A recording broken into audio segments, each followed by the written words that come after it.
તો કચ્છમાં મહત્વપૂર્ણ સમાચાર આવી રહ્યા છે। ભુજમાં તૂટેલા બ્લોકને કારણે અકસ્માત સર્જાયો છે। ખાડામાં વરસાદના પાણી ભરાતા રાહદારીઓને હાલાકી ભોગવવાનો બહાર આપ્યો છે। જોકે મેહર અલી ચોકમાં પડેલા ખાડામાં પાણી ભરાઈ ગયું અને તેને કારણે અકસ્માત સર્જાયો છે। આ ઘટનાના દ્રશ્યો પણ સામે આવી રહ્યા છે કે જ્યાં અનેક વાહન ચાલકો મુશ્કેલીમાં મુકાયા હતા। એક ધડામ થઈને ખાડા રાજનો આ જે વિડીયો છે તે સામે આવ્યો છે, કારણ કે આ ખાડાની અંદર લોકો પારાવાર મુશ્કેલીનો સામનો કરી રહ્યા છે અને જે વ્યક્તિ આ ખાડામાં પડવાને કારણે રીતસરના નીચે ફસડાઈ પડ્યા હતા। તૂટેલો બ્લોક હતો અને તેને કારણે વાહન ચાલકોને પારાવાર મુશ્કેલીનો સામનો કરવો પડી રહ્યો છે।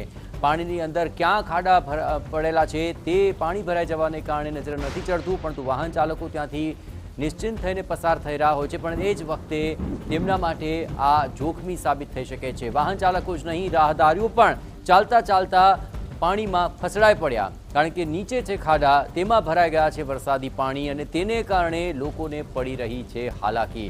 અહીં ખાડામાં પાણી ભરાયું અને તેને કારણે આ વાહન ચાલક વ્યક્તિને આપ જુઓ તે ફસડાઈ પડ્યા અને તેમને ઈજાઓ પણ પહોંચી। જોકે તાત્કાલિક આજુબાજુમાં લોકો આવ્યા અને તેમની મદદે આવ્યા, પરંતુ સૌથી મોટી બેદરકારી રસ્તામાં પડેલા ખાડાને કારણે છે। તંત્રની આ બેદરકારીને કારણે વાહન ચાલકો કેટલી મુશ્કેલી અનુભવી રહ્યા છે તે આ દ્રશ્યો આપને બતાવી રહ્યા છીએ।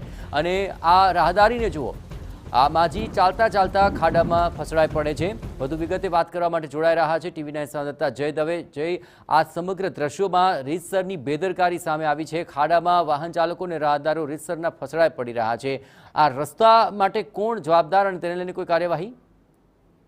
જે ચોક્કસથી ખાસ તો પાલિકા તેના માટે જવાબદાર છે અને ન માત્ર આ વરસાદમાં પરંતુ જ્યારે વરસાદ પડે છે ત્યારે આ વિસ્તારમાં પાણી ભરાઈ જવાની સમસ્યા સર્જાય છે।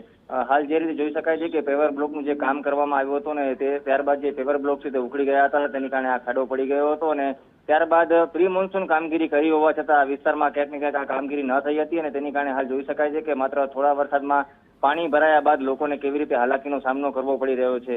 ચોક્કસથી સ્થાનિક લોકોનું કહેવું છે કે આ મામલે તેઓએ અનેકવાર નગરપાલિકામાં રજૂઆત કરી છે, પરંતુ ક્યાંક ને ક્યાંક નિંભર તંત્ર દ્વારા આ જે કામગીરી છે તે કરાઈ નથી અને તેની કારણે હાલ થોડા વરસાદમાં જ લોકોને પારાવાર મુશ્કેલી વેઠવી પડી રહી છે। જયેશ, આભાર જય। તો પાલિકાની આ ગંભીર બેદરકારી પણ તેને કારણે રાહદારીઓ અને વાહન ચાલકોને ભારે હાલાકીનો સામનો કરવો પડી રહ્યો છે।